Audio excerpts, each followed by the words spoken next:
ओम नमः शिवाय, ओम नमः शिवाय, ओम नमः शिवाय, ओम नमः शिवाय, ओम नमः शिवाय। आपको फिर पुनः कथा में ले चलते हैं भोलेनाथ के श्री शिव महापुराण की कथा रुद्र संहिता के पार्वती खंड में, जिसको सुनने और पढ़ने मात्र से ही हमारा आपका देश संसार का कल्याण हो जाएगा। अथ पंचमो अध्याय, पांचवें अध्याय में, जिसमें आपको मिलेगा मीना की तपस्या से प्रसन्न होकर देवी का उन्हें प्रत्यक्ष दर्शन देकर वरदान देना, मैना से मैना मैनाक का जन्म। तो इस कथा में मैं आपको ले चलता हूँ भोलेनाथ के श्री शिव महापुराण की कथा को। जो सुनता है, पढ़ता है, उसके ऊपर किसी भी प्रकार का कष्ट नहीं आता।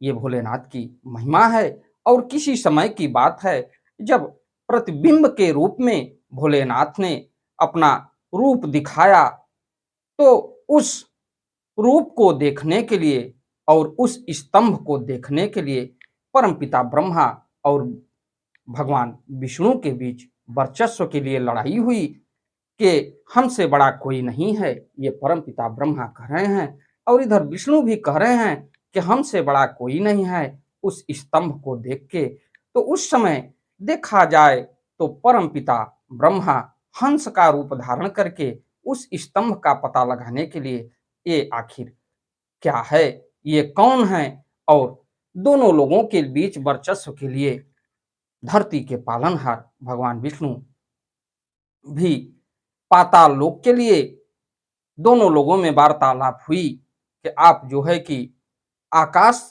तक जाइए और पता लगाइए कि ये प्रतिबिंब, ये स्तंभ है क्या। तो परमपिता ब्रह्मा ने हंस का रूप धारण किया और भगवान विष्णु ने 12 रूप धारण किया। और 12 रूप धारण करने के बाद ये पाताल लोक के लिए गए और वो आकाश की ओर गए, लेकिन उस स्तंभ का पता न चला और ये लोग उस स्तंभ को नहीं जान पाए। अंत में भोलेनाथ ने अपना प्रत्यक्ष दर्शन देके उन्हें संतुष्ट किया, क्योंकि वो देवों को देव महादेव हैं। तो आगे की कथा में मैं आपको ले चलता हूँ। श्री गणेशाय नमः, श्री शाम्ब शिवाय नमः। नारद उवाच, नारद जी कह रहे हैं, अंतर्हितायाम देव्याम तू दुर्गायाम स्वगृहेषु च गतेष्व मर वृंदेषु किम भूत दंतरम कथम मेनागिरीशौ च ते पाते परम तपः कथम सुता भवत्तस्य मेनायाम तात तद्दत। तो नारद जी कह रहे हैं कि हे तात, जब देवी दुर्गा अंतर्ध्यान हो गई और देवगण अपने अपने धाम को चले गए, उसके बाद क्या हुआ।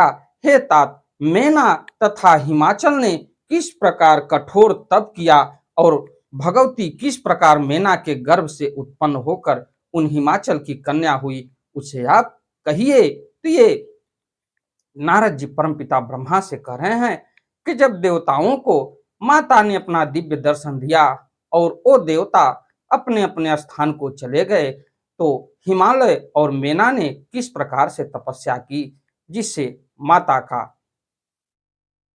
जन्म हुआ, इस कथा को हमें आप बताइए। तो ब्रह्मोवाच, ब्रह्मा जी कह रहे हैं, विप्रवर्य सुत श्रेष्ठ श्रृणु त्वच्चरितम महत् प्रणम्य शंकरम भक्त्वा वच्चिम भक्ति विवर्धनम उपदिश्य गते तात सुर वृंदे गिरीश्वर हर्यादो मेनका चापी ते पाते परमम तपः। तो ब्रह्मा जी कह रहे हैं कि हे विप्रवर, हे सुत श्रेष्ठ, मैं शिव जी को भक्ति पूर्वक प्रणाम कर उनके भक्ति वर्धक महान चरित्रों को कह रहा हूँ। उपदेश देकर विष्णु आदि देव समुदाय के चले जाने पर पर्वतराज हिमाचल तथा मेना का कठोर तप करने लगे। वे पति पत्नी भक्ति युक्त चित्त से दिन रात शंभु और शिवा का चिंतन करते हुए उनकी सम्यक रीति से नित्य आराधना करने लगे और गिरी प्रिया में मैना प्रसन्नता पूर्वक शिव जी के साथ देवी का पूजन करती थी और उन्हें प्रसन्न करने के लिए नित्य ब्राह्मणों को दान देती थी। और संतान की कामना से मैना ने चैत्र मास से आरंभ करके 27 वर्षों तक प्रतिदिन तत्परता पूर्वक शिवा की पूजा की। तो ये देखा जाए तो शिव पुराण की कथा में ये मिलता है कि जब मैना ने अपनी तपस्या शुरू की तो चैत्र मास से आरंभ करके 27 वर्षों तक प्रतिदिन तत्परता पूर्वक शिवा की पूजा की। वे अष्टमी को उपवास करके नवमी तिथि को लड्डू, पीठी, खीर, गंध, पुष्प आदि अर्पण करती थी। वे गंगा के औषधि प्रस्थान में उमा देवी की मिट्टी की प्रतिमा बनाकर अनेक प्रकार की वस्तुएं समर्पित करती थी, उनकी पूजा किया करती थी और वे कभी निराहार रहती थी, कभी व्रत धारण करती थी, कभी जल पीकर ही रहती थी और कभी हवा पीकर ही रहती थी।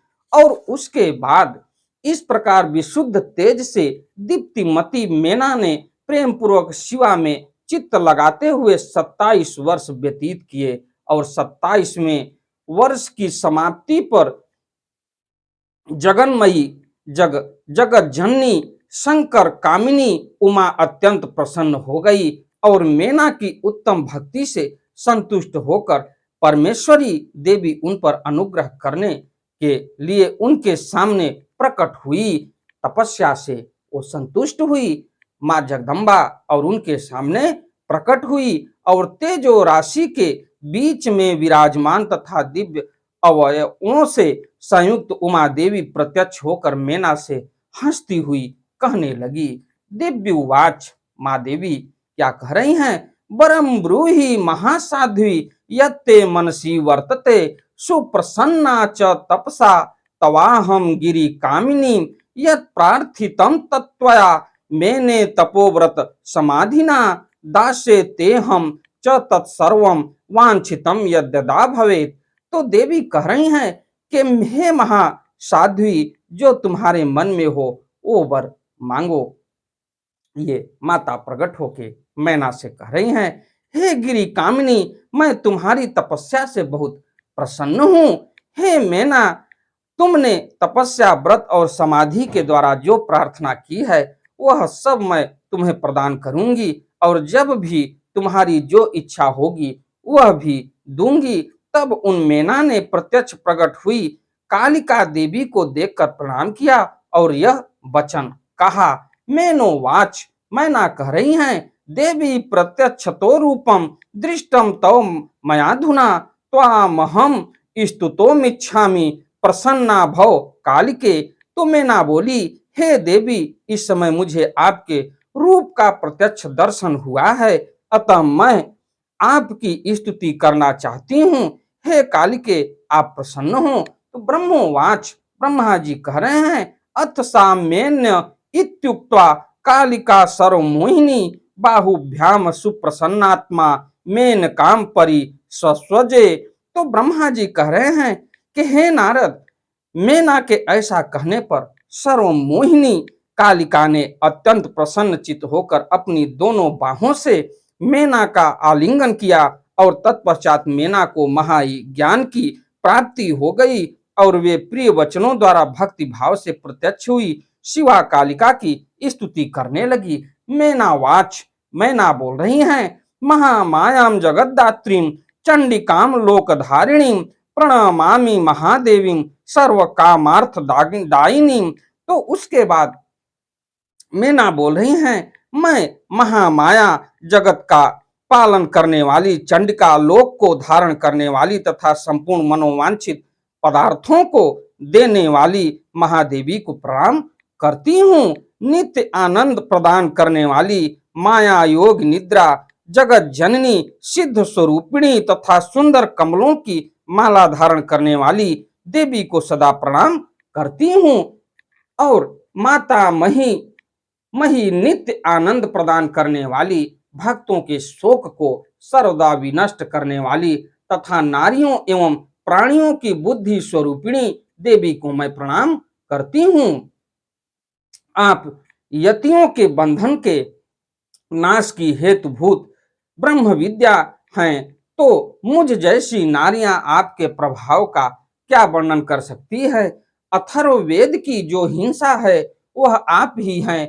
हे देवी, आप मेरे अभिष्ट फल को सदा प्रदान कीजिए और भावहीन तथा अदृश्य नित्यानित्य तन मात्राओं से आप ही पंचभूतों के समुदाय को संयुक्त करती हैं। आप उनकी शक्ति हैं और सदा नित्य रूपा हैं। आप समय समय पर योग युक्त एवं समर्थ नारी के रूप में प्रकट होती हैं। आप ही जगत की उत्पादिका और आधार शक्ति हैं। आप ही सबसे परे नित्य प्रकृत हैं, जिसके द्वारा ब्रह्मा के स्वरूप को वश में किया जा सकता है। वह नित्य विद्या आप ही हैं। हे माता, आज मुझ पर प्रसन्न होइए। आप ही अग्नि के भीतर व्याप्त उग्र शक्ति हैं। आप ही सूर्य किरणों की प्रकाशिका शक्ति हैं। चंद्रमा में जो आहदिक शक्ति हैं, वह भी आप ही हैं। उन आप चंडी देवी का मैं स्तवन और वंदन करती हूँ। आप स्त्रियों को बहुत प्रिय हैं और ऊर्ध्वरेता ब्रह्मचारियों की नित्या ब्रह्म शक्ति भी आप ही हैं। आप संपूर्ण जगत की वांछा हैं तथा श्री हरि की माया भी आप ही हैं, जो देवी इच्छा अनुसार रूप धारण करके सृष्टि स्थित पालन तथा संहारमयी होकर उन कार्यों का संपादन करती हैं तथा ब्रह्मा विष्णु एवं रुद्र के शरीर की भी हेतुभूता हैं। वे आप ही हैं। आप मुझ पर प्रसन्न हो। आपको पुनः मेरा नमस्कार है। तो ब्रह्मोवाच, ब्रह्मा जी कह रहे हैं, तत् इत्यम स्तुता दुर्गा कालिका पुनरेवहि उवाच मेन कामदेवीं वांछितम वर यत्युक्त। तो ब्रह्मा जी कह रहे हैं कि हे नारद, मेना के इस प्रकार की स्तुति करने पर दुर्गा कालिका ने पुनः मेना देवी से कहा, तुम अपना मनोवांछित वर मांग लो। तो उमा कह रही हैं कि प्राण प्रिया मम त्वम ही हिमाचल विलासिनी यद इच्छसि ध्रुवम दास्य ना देयम विद्यते मम। तो माँ बोली कि हे हिमाचल प्रिय, तुम मुझे प्राणों से अधिक प्रिय हो। तुम जो भी चाहती हो उसे मैं निश्चय ही दूंगी। तुम्हारे लिए मुझे कुछ भी अदेय नहीं है। तो इस प्रकार से महेश्वरी का अमृत के समान यह मधुर वचन सुनकर हिमगिरी कामिनी मैना अत्यधिक संतुष्ट होकर कहने लगी। तो मैना कह रही हैं, शिवे जय जय प्राज्ञे महेश्वरी भवाम्बिके वर योग्यास्महं चित्ते वृणे भूयो वरम वरम प्रथमं सतपुत्रा में भवन्तु जगदम्बिके वाह यूसो वीर्यवंत रिद्धि सिद्धि समन्विता। तो मैना कह रही हैं कि हे शिवे, आपकी जय हो, जय हो। हे प्राज्ञ, हे महेश्वरी, हे भवाम्बिके, यदि मैं वर पाने के योग्य हूँ तो आपसे पुनः श्रेष्ठ वर मांगती हूँ। हे जगदम्बिके, पहले तो मुझे 100 पुत्र हों, वे दीर्घ आयु वाले और पराक्रम से युक्त तथा रिद्धि सिद्धि से सम्मान हो। उन पुत्रों के पश्चात मेरी एक पुत्री हो, जो स्वरूप और गुणों से युक्त दोनों कुलों को आनंद देने वाली तथा तीनों लोकों में पूजित हो। हे शिवे, आप ही देवताओं का कार्य सिद्ध करने के लिए मेरी पुत्री हो। हे भवाम्बिके, आप रुद्रदेव की पत्नी हो और लीला करें। उसके बाद ब्रह्मा जी कह रहे हैं कि तच्छुत्वा मेनकोत्तम ही प्राह देवी प्रसन्निधि स्मृत पूर्वम वचस तस्याह पुरयंती मनोरथम। तो ब्रह्मा जी कह रहे हैं कि हे नारद, मैना की यह बात सुनकर प्रसन्न हृदय देवी उमा उनके मनोरथों को पूर्ण करती हुई मुस्कुराकर यह वचन कहने लगी। देव्य उवाच, महादेवी कह रही हैं, सतपुत्राः संभुवन्तु भवत्या वीर्य संयुताः तत्र कौ बलवान्मुख्य प्रथमं संभविष्यति। तो देवी कह रही हैं कि तुम्हें 100 बलवान पुत्र होंगे, उनमें एक बलवान और प्रधान होगा जो सबसे पहले उत्पन्न होगा। तुम्हारी भक्ति से संतुष्ट मैं स्वयं पुत्री के रूप में अवतीर्ण होंगी और समस्त देवताओं से सेवित होकर उनका कार्य सिद्ध करूंगी। तो ब्रह्मोवाच, ब्रह्मा जी कह रहे हैं, एवं मुक्त्वा जगद्धात्री कालिका परमेश्वरी पश्यन्त्या मेनकायास्तु तत्रैवांतर्धते शिवा। तो ब्रह्मा जी कह रहे हैं, ऐसा कहकर जगदात्री परमेश्वरी कालिका शिवा मेना के देखते देखते वहीं अंतर्ध्यान हो गई।